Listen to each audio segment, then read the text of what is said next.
함께 봉독할 하나님의 말씀은 마가복음 1장 1절부터 11절까지입니다. 신약성경 53페이지 마가복음 1장 1절부터 11절입니다. 저와 여러분이 한 말씀씩 교독해서 읽으십시다. 마가복음 1장 1절. 하나님의 아들 예수 그리스도의 복음의 시작이라. 선지자 이사야의 글에 보라, 내가 내 사자를 내 앞에 보내노니 그가 내 길을 준비하리라. 광야에 외치는 자의 소리가 있어 이르되 너희는 주의 길을 준비하라. 그의 오실 길을 곧게 하라.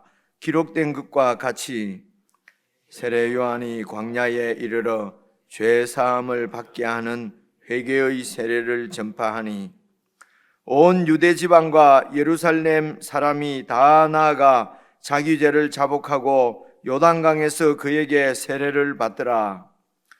요한은 낙타털 옷을 입고 허리에 가죽띠를 띠고 메뚜기와 석청을 먹더라. 그가 전파하여 이르되 나보다 능력 많으신 이가 내 뒤에 오시나니 나는 굽혀 그의 신발끈을 풀기도 감당하지 못하겠노라. 나는 너희에게 물로 세례를 베풀었거니와 그는 너희에게 성령으로 세례를 베푸시리라. 그때에 예수께서 갈릴리 나사렛으로부터 와서 요단강에서 요한에게 세례를 받으시고 곧 물에서 올라오실새 하늘이 갈라짐과 성령이 비둘기같이 자기에게 내려오심을 보시더니 하늘로부터 소리가 나기를, 함께 읽겠습니다. 너는 내 사랑하는 아들이라 내가 너를 기뻐하노라 하시니라. 아멘. 오늘부터 마가복음을 이렇게 묵상하게 됩니다. 1절 말씀 보시면은 하나님의 아들 예수 그리스도의 복음의 시작이라.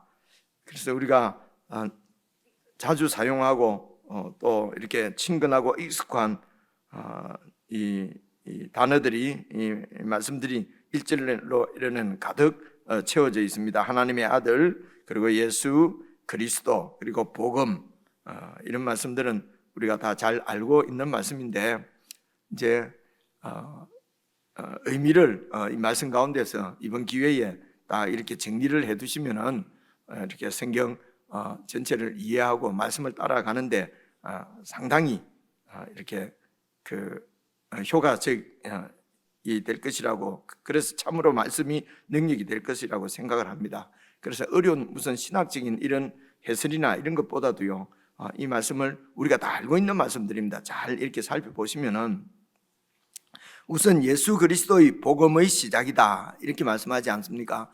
그러면 예수 그리스도의 복음이라고 하는 것은 이렇게 두 가지로 우리가 생각을 해볼 수가 있습니다. 예수 그리스도, 그러니까 그리스도께서 가지고 오신, 그리고 이 땅에 오셔서 전파하신, 그러니까 예수님이 전파하신 이런 말씀을 가르치시고 이제 그 하나님 나라 가지고 오신 그 하나님 나라를 전파하신 복음이죠. 복음을 전파하신 예수 그리스도의 복음, 이제 이렇게 볼 수가 있고요. 그러니까 복음은 예수 그리스도가 전파하신 복음, 그리고 예수 그리스도의 복음에는 또 그렇게도 볼 수도 있고 예수 그리스도에 대한 복음, 이렇게 이해할 수도 있죠. 그러니까 합쳐서 예수 그리스도께서 이 땅에 가져오신 예수 그리스도에 대한 복음, 그러니까 이 복음의 이런 주체가 예수 그리스도이기 때문에 여러분 이전에 이제 이런 말씀들을 많이 저는 들은 것 같아요. 그러니까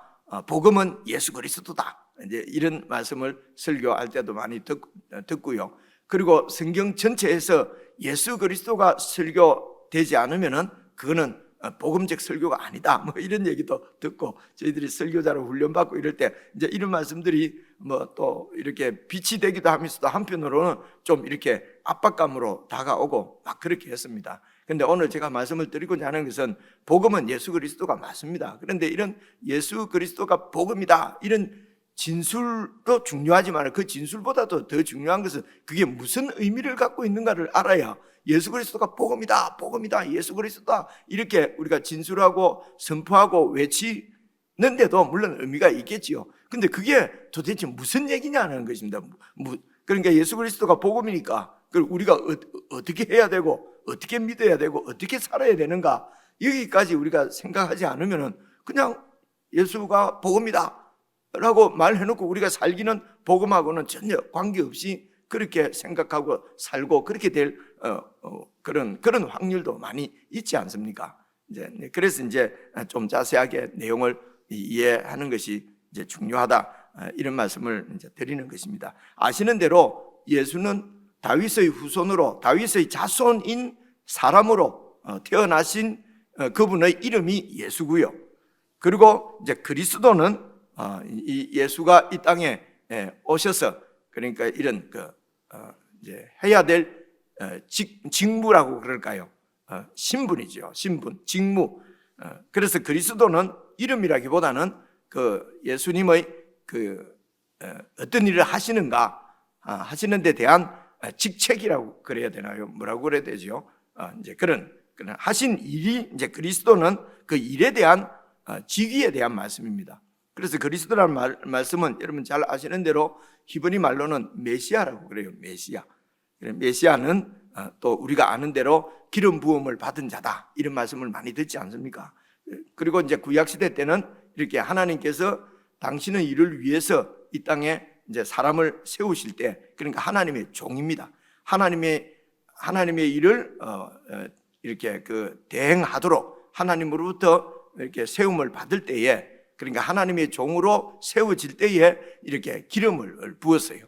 그래서 하나님의 종이라고 하는 것은 사실은 이제 이렇습니다. 하나님의 뜻을 이 땅에 이렇게 하나님의 뜻대로 하나님의 뜻을 이루는 직책을 가진 사람을 메시아라고 그러는데, 주로 이 하나님의 종의 직무는 그 백성을 돌보는 것이었습니다. 그 백성을 세우는 것이요. 그래서 구약시대 때 하나님의 백성인 이스라엘 백성을 돌보도록, 다시 말해서 그 양떼를 이렇게 돌보는 목자로 이렇게 세워지는 사람을 메시아라고 그러거든요. 그래서 하나님께서 자기 백성을 돌보도록 이렇게 세운 이제 직분이라고 하는 게 좋겠네요. 직분을 이제 세 가지로 이렇게 우리가 공부하고 배운 대로 그 이제 제사장, 그리고 선지자, 왕, 이렇게 세 직책을 세울 때에 이렇게 기름을 이렇게 부어서 세웠다고 합니다. 그러니까 구약 시대 때에 하나님이 자기 백성들을 위해서, 그러니까 그 백성들이 바로 하나님의 나라지요. 그래서 이 백성들은 또 우리가 생각을 해보면요, 원래 애굽은 세상 나라의 대표입니다. 그 세상 나라의 종살이하던 종으로 있던, 그러니까 그 세상 나라의 이제 백성은 종이라는 말입니다. 그 바로의 종이지요. 그 종을 이제 바로로부터 구원해 내셔서, 그리고 가나안 땅으로 이렇게 들어가게 하셔서 그곳에서 하나님의 통치를 받는, 그래서 하나님의 나라를 세우십니다. 그래서 가나안 땅이 바로 하나님 나라고, 그 땅에 사는 백성이 하나님 나라고, 하나님의 통치를 받는 그 왕국이 하나님의 나라고, 이제 이렇습니다. 그래서 나라는 이런 공동체를 말씀하기도 하고요, 그 나라는 왕을 말씀하기도 하고, 그 나라는 백성을 말씀하기도 하고, 그렇게 해요. 그래서 그 왕을 그래서 우리를 보고도 하나님의 나라라고 그러고요. 그리고 우리를 통치하시는 예수님도 하나님의 나라고요. 이제 이 나라라고 하는 말을, 그리고 그 백성들이 살고 있는 가나안 땅도 하나님 나라에 들어간다 그러고, 이렇습니다. 그래서 하나님의 통치를 받는 백성, 받는 지역, 이제 이런, 그리고 그 하나님의 통치를 받는 왕, 모두가 다 이제 하나님의 나라로 이렇게 이해를 할 수 있습니다. 그래서 그 하나님 나라인 그 백성들을 잘 하나님의 통치를 받는 하나님 나라로 이렇게 세우기 위해서 하나님께서 제사장, 선지자, 그리고 이렇게 왕을 이렇게 세우는 거지요. 그래서 이 메시아들은 다 하나님의, 여러분, 종입니다. 하나님의 종. 하나님의 종이, 그래서 그 백성들을 섬기고 하나님 나라를 이렇게 섬겨야 될 종들이 자기의 이득을 위해서 사욕을 채우고, 자기의 이득을 위해서 사욕을 채우기 위해서 하나님의 백성들을 이용하고, 그 백성들을 이렇게 이제 착취하고 폭력을 행사하고 행사를 이렇게 그런 것이죠. 그렇게 해서 이제 백성들을 이렇게 횡포를 부리고 이제 뺏는 것이죠. 이것을 그래서 구약 세대 때 이제 선지자들이 와서 막 이런 지도자들을 향해서 이러면 그 예언할 때에 너희들이 그 양들이 바로 백성들이죠. 양들의 그 껍데기도 다 벗겨서 털도 깎아 먹고 껍데기도 벗기고 그 살도 이렇게 구워 먹고, 그러니까 양을 완전히 너희들이 그 하나님의 양을 이렇게 먹는다고 이제 그렇게 꾸중하기도 하고요. 그러면서 이제 하나님께서 약속하신 것이 정말 양들을 위해서 자기 목숨을 버리는 그런 진짜 목자를 이제 보내시겠다. 이제 이런 말씀, 이런 게 이제 구약 성경에 있는 이제 이렇게 쭉 얘기들이거든요. 그래서 여러분 잘 아시는 대로 결국은 586년에 완전히 나라가 멸망을 합니다. 보시면은요, 나라가 완전히 멸망하고요.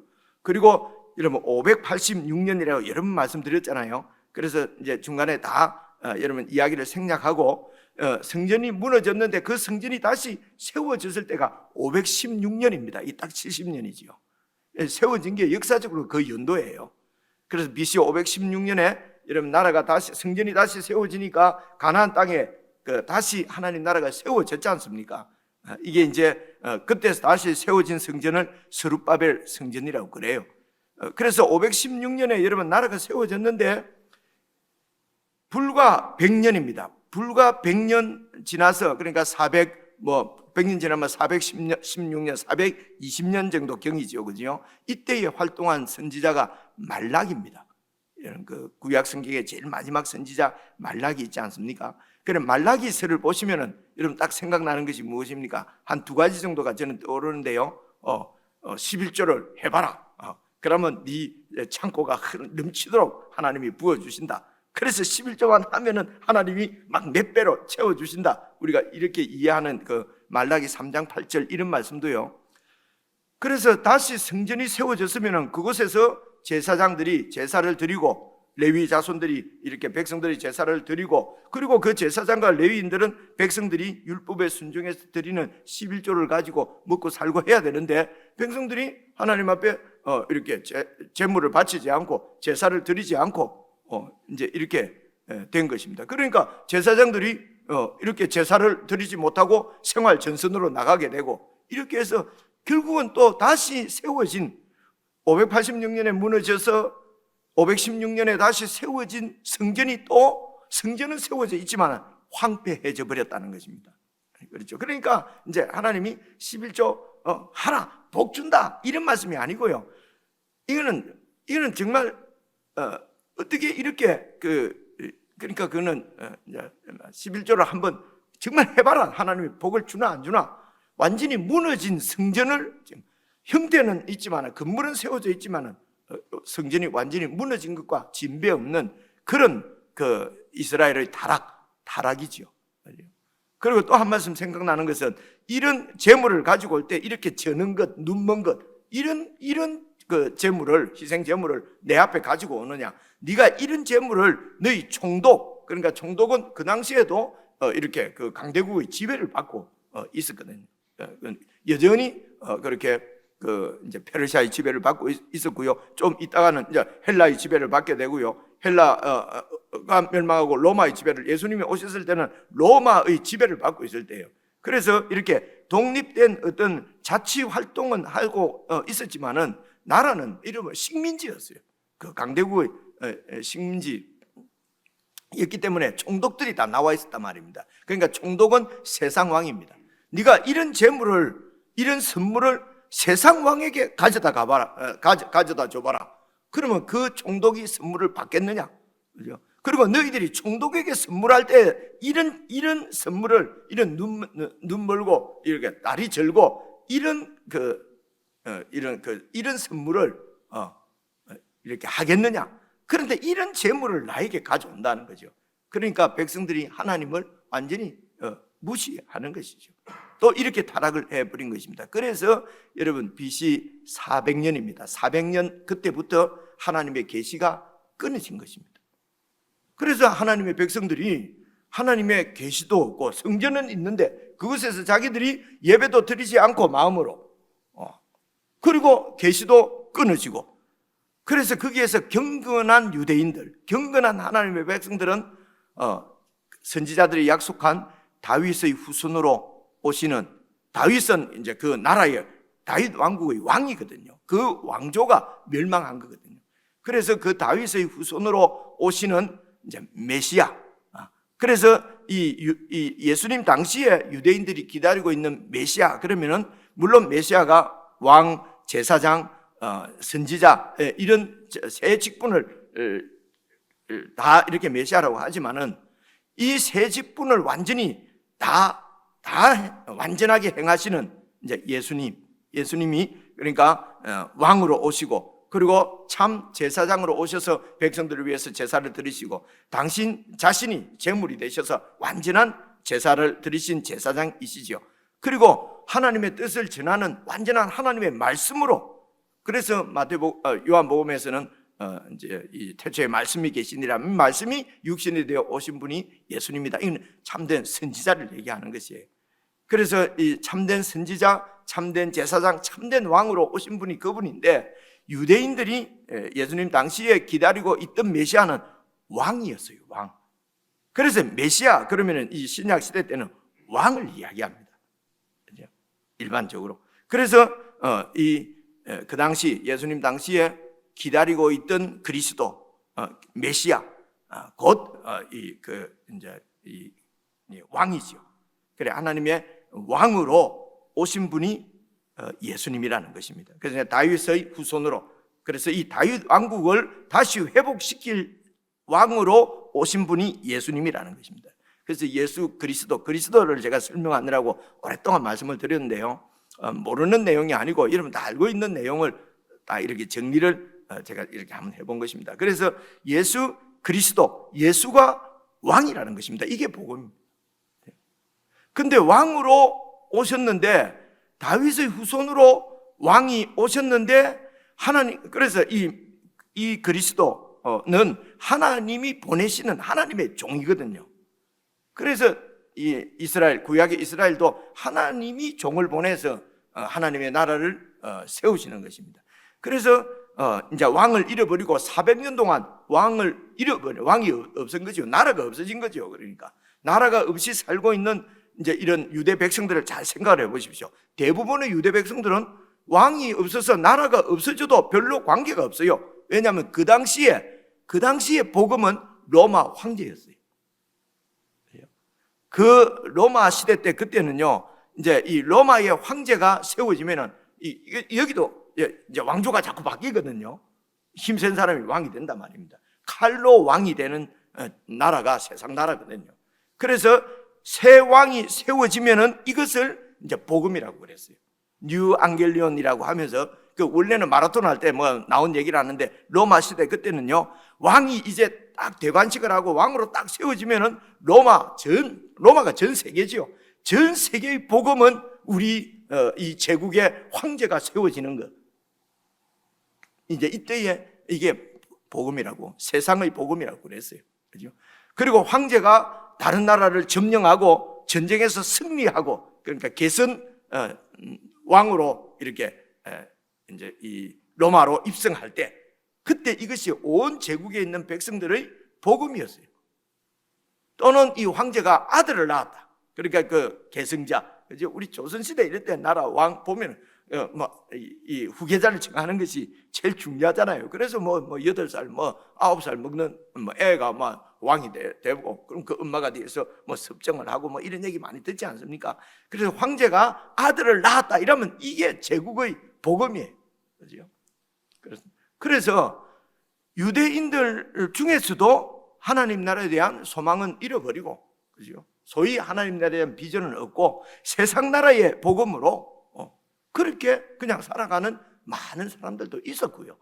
그리고 그 백성들 중에 경건한 유대인들은 다윗 왕국을 꿈꾸며 하나님의 약속을 기억하고, 하나님이 이 다윗 왕국을 다시 회복시키기 위해서 메시아를 보내주실 것이라고, 그리스도를 보내주실 거라고 믿고 그렇게 기다리는 사람들이 여러분 그 마태복음 이런 데 읽어보면은 뭐 성전에 뭐 시몬, 안나 이런 사람들이 이제 기다리고 있다가 예수님을 보고 이제 나는 그 하나님의 약속이 이루어진 것을 보았다. 그래서 다른 말로 하면 죽어도 요한이 없다. 뭐 이런 얘기가 마가복음에는 나오지 않지만 마태복음, 누가복음 이런 데 다 나오지 않습니까? 그 마가복음의 특징은 이런 예수님의 탄생 기사가 없어요. 탄생 기사가 없고 바로 그냥 예수님이 세례 받으시는 일부터 딱 시작을 하거든요. 그래서 탄생했을 때 이야기는 누가복음에 자세하게 나오고요. 그것을 신학적으로 설명하는 것은 마태복음에 나오고요. 그래서 이 이제 마태복음, 마가복음, 누가복음은 이제 같은 이런 관점으로 이렇게 다윗의 후손으로 오신 예수님을 얘기하고, 요한복음은 바로 이 예수님이 하나님이시다. 하나님이 이 땅에 오셨다. 바로 예수님의 정체를 하나님으로 이렇게 시작하는 것이 요한복음이고, 그리고 복음이 다 예수님에 대한 기사지만은 조금씩 이렇게 달라요. 방금 말씀드린 것도 우리가 다 알고 있는 내용입니다. 그래서 이렇게 이제 이 왕을 기다리고 있던 이제 경건한 유대인들에게는 하나님께서 종을 메시아를 보내는데 사람이 아니고 그 앞에 하나님의 아들을 보냈다고 하는 사실은요, 이거는 뭐 너무도 놀라운 이야기였어요. 사람의 다윗의 후손인 사람이 뭘 보내신 것이 아니라 하나님이 이 하나님의 아들을, 하나님을 다윗의 후손으로 보냈단 말입니다. 이게 그래서 예수님이 하나님의 아들이라는 것입니다. 1절 보시면 하나님의 아들 예수. 그래서 예수님이 하나님의 아들이라고 하는 것이 복음입니다. 하나님의 아들이 메시아로 이 땅에 오셨다, 하나님이 보내셨다고 하는 것이 복음이라는 것입니다. 그렇습니다. 그래서 하나님의 아들이 왕이다, 아들을 왕으로 보내셨다는 말은 이 나라가 바로 하나님 나라죠. 세상에 있는 그 세상의 복음이라고 하는 로마 제국하고는 완전히 다른, 그죠? 로마 제국은 세상에 속한 나라입니다. 그죠? 출처가 기원이 세상이에요. 근데 복음은 하나님께서 하나님의 아들을 보내서 나라를 시작하셨다는 것입니다. 출처가 하늘입니다. 그래서 땅에 있는 나라는 특징이 그냥 여러분 유한합니다. 한계가 있어요. 그렇죠?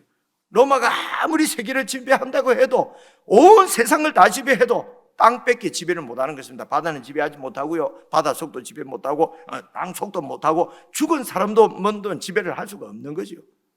다 한계가 있습니다. 결국은 그 왕도 죽지요. 근데 이 하나님의 아들이 세운 하나님 나라는 땅에 속한 나라가 아니에요. 하늘에 속하기 때문에 여러분 영원합니다. 그리고 백성도 오고 오는 모든 세대에 시간하고 관계없이 그 나라는 그게 영원한 거죠. 이게 완전히 이제 다른 나라라는 것입니다. 세상에 있는 나라는, 로마는 칼로 세워집니다. 근데 이 하나님 나라는 칼로 세워지는 것이 아니라 세상을 창조하실 때의 그 하나님의 뜻, 세상을 창조하신 그 하나님의 사랑으로, 하나님의 뜻으로 세워지는 나라가 하나님 나라거든요. 그래서 이게 완전히 다른 이 하나님 나라를 설명하는 것이 마가복음입니다. 그래서 하나님의 아들 예수 메시아의 복음의 시작이다 말이에요. 시작이. 그 시작은 하나님이 아들을 이 땅에 보내시면서 그 아들이 이 세상에 오셔서 이제 복음이 시작되는 것이에요.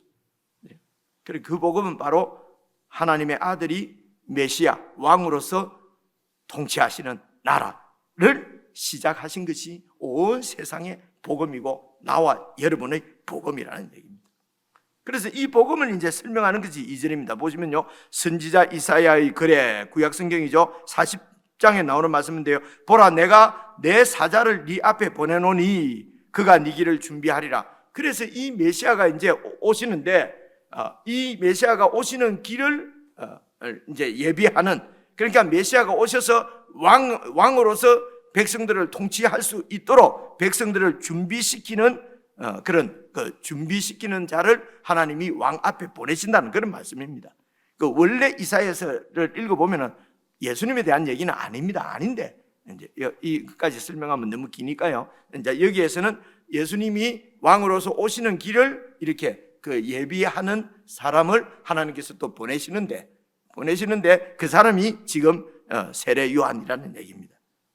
그래서 3절 보시면요, 광야에 외치는 자의 소리가 있어 이르되 너희는 주의 길을 준비하라, 그의 오실 길을 곧게 하라, 이 말씀이 이사야 40장에 나와요. 그래서 사자라는 말은 보냄을 받은 자라잖아요. 그죠? 왕을 메시아를 보내신 하나님께서 그 메시아의 길을 예비하도록 또 사자를 하나 보냈단 말입니다. 그 사자는 광야에서 외치는 자의 소리입니다. 그래서 그 당시 로마 제국의 이제 하수인 노릇하는 유대를 다스리고 있는 헤롯 왕과 헤롯 왕은 다 왕궁에 있습니다.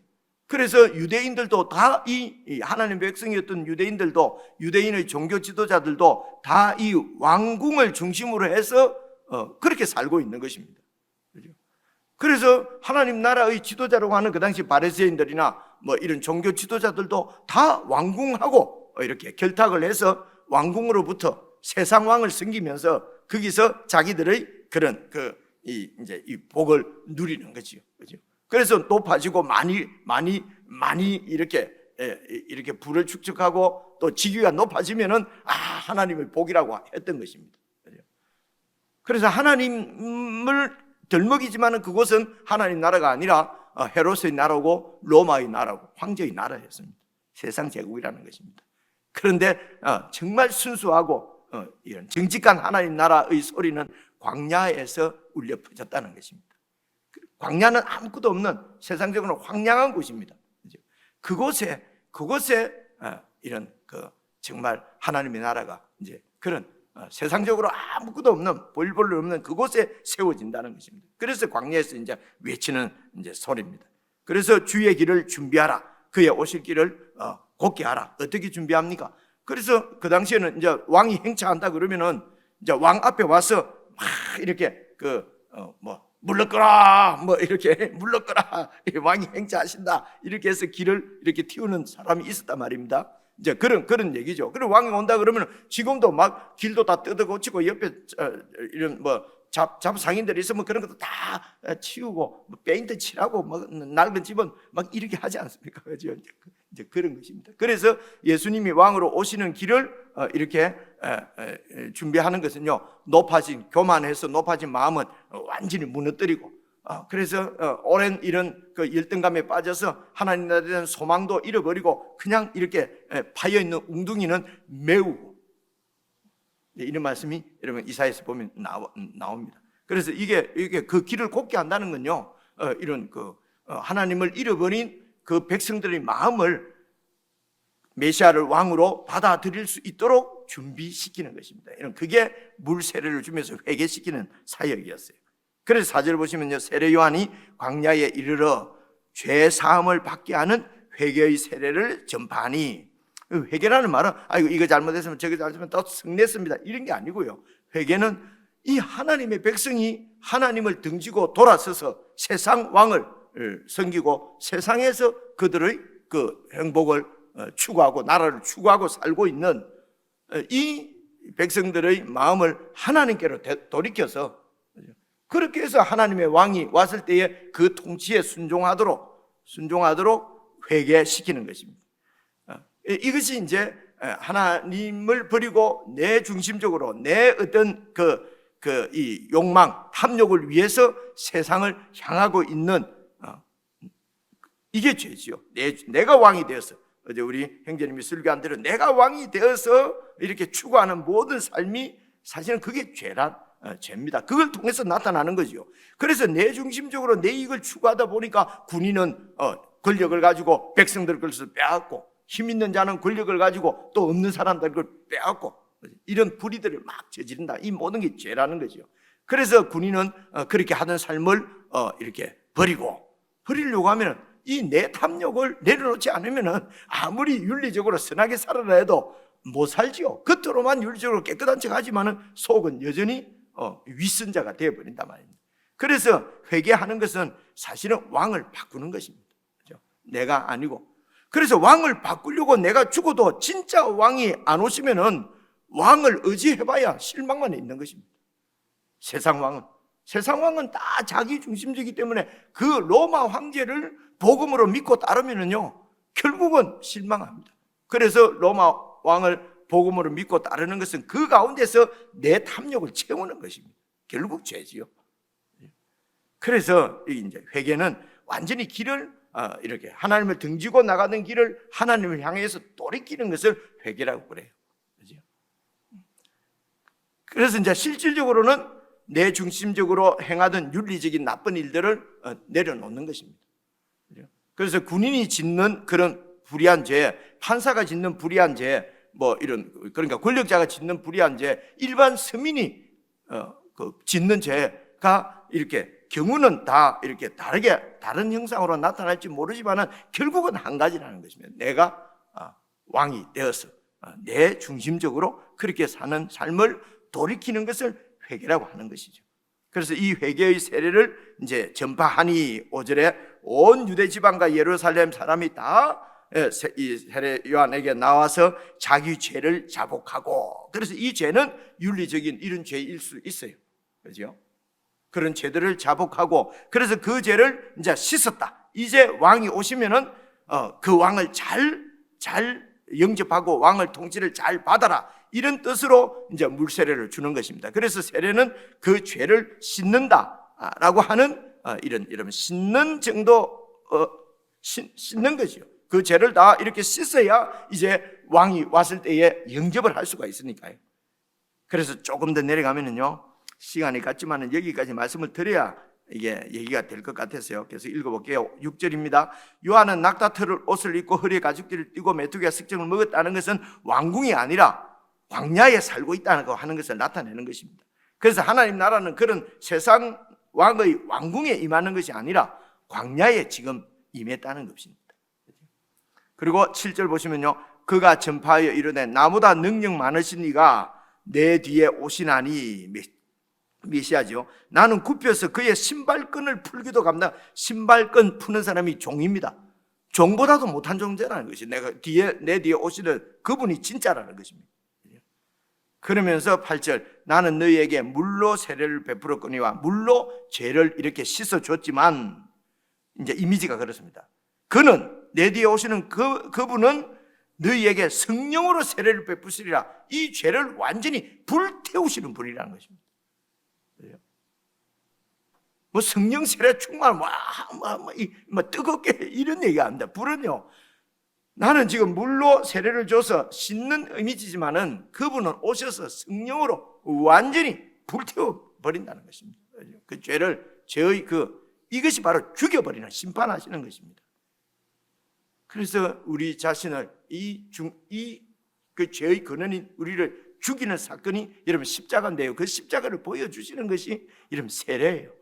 자, 여기까지만 더 설명해 보게요. 9절 그때에 예수께서 갈릴리 나사렛부터 와서 요단강에서 요한에게 세례를 받으시고, 여러분 보통 보시면 그때 세례 요한이 뭐라 했습니까? 제가 당신에게 세례를 받아야 되는데 어떻게 당신에게 내가 세례를 줄 수가 있습니까? 다른 복음서에 보면 나오잖아요. 그죠?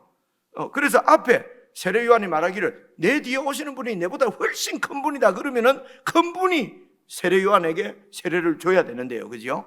근데 예수께서 내보다 낮은 이런 요한에게 무릎을 꿇고 여러분이 세례를 받으시는 것이거든요. 이 사건이. 그래서 9절을 보시면요, 그때 예수께서 갈릴리 나사렛으로부터 와서, 갈릴리라고 하는 것도 이 메시아는 갈릴리 나사렛에서 오시는 분이 아니고 저 예루살렘 왕궁에서 이렇게 와야 되는데, 그렇죠? 그런데 이제 갈릴리로부터 와서 요단강에서 요한에게 세례를 받으셨어요. 그래서 세례는 죄 씻음의 표시인데 예수님은 죄가 없는 거 우리가 알지 않습니까? 세례를 받을 필요가 없어요. 그래서 예수님의 세례는 이런 세례를 받아야만 해결되어지는, 죄를 씻을 수 있는 모든 인간들을 이건 이제 동일시라고 합니다. 대표라고 합니다. 대표로 세례를 받으시는 것이, 이것은 앞으로 내가 이 모든 인류를 위해서 하실 메시아의 일을 보여주시는 거예요. 그래서 세례를 받는다는 것은 잘 아시는 대로 방금 말씀드린 대로 내 중심적인 이런 죄를 씻는 것입니다. 결국은 내가 죽는 것입니다. 세례 요한의 세례로서는 죄의 근원인 내가 죽지는 않습니다. 성령의 불이 임해서 완전히 심판을 받아야 죽는 것입니다. 내가 죽는 거지요. 그래서 이 세례는 아시는 대로 여러분 물에 들어간다는 것은 죽는 것입니다. 물에 나올 때는 새 사람으로 태어나는 것입니다. 우리가 많이 들어서 알지 않습니까? 그래서 예수님께서 온 인류를 대표해서, 다시 말하면 온 인류를 포함할 수 있죠. 하나님의 아들이니까요. 모든 사람들을 가슴에 품고 십자가에 죽으심으로 당신의 죽음은 이 모든 인류, 저와 여러분의 죽음이 되는 것입니다. 그래서 대표로 십자가에서 죽으실 것을 미리 보여주시는 사건이 예수님이 세례를 받으시는 것입니다. 인류의 대표로서, 죄인으로서 지금 세례를 요한에게로부터 받는 거지요. 그래서 제가 어떻게 당신에게 세례를 줄 수 있습니까? 지금 나에게 세례를 달라. 그렇게 함으로 하나님의 의가 이루어진다라는 다른 복음서에 보면 그 말씀이 나오거든요. 이게 하나님의 뜻이라는 것입니다. 내가 십자가에 죽는 것이 하나님의 뜻이라는 거예요. 그래서 하나님의 뜻에 순종을 했기 때문에 그 다음 보시면요, 10절 곧 물에서 올라오실새 하늘이 갈라지고 성령이 비둘기같이 자기에게 내려오시고 임하시고 하늘로부터 소리가 납니다. 너는 내 사랑하는 아들이라 내가 너를 기뻐하노라. 하나님의 뜻이 예수를 통해서 이루어지는 것이죠. 설명을 많이 드렸습니다. 이런 예수 그리스도가 복음이라고 하는 의미를 이제 이 1절부터 11절까지는 이렇게 완벽하게 이렇게 제시하고 있는 내용이 오늘 본문입니다. 그래서 본문을 다시 여러분 개인적으로 묵상하실 때에 정말 내가 세례받아서 나는 죽고, 그렇죠? 이게 은혜지요. 내가 그래 한 것이 아니라 예수님 안에서 이루어지는 일이니까요. 그래서 올 한 해는 그래서 세례의 의미는, 복음의 의미는 이제는 내 왕자리를 내려놓고 그 왕자리에서 내가 내려와서 그리고 예수님의 왕권에 완전히 순종, 통치를 받고 복종하는 것이 이게 우리에게 적용되는 복음입니다. 이런 복음의 삶이 없으면 예수 그리스도의 복음이 나하고는 별로 관계가 없지요. 그래서 오늘 1년 내가 내려놔야 될 왕자는 무엇인가? 내가 추구하는 나라는 광야인가? 왕궁인가? 이런 것들을 잘 살펴서 올 한 해 정말 주님 뜻에 순종함으로 내 있는 곳에서 하나님 나라가 세워지는 그런 감격을 누리는 한 해가 되었으면 좋겠습니다. 우리 개인적으로 묵상하십시다.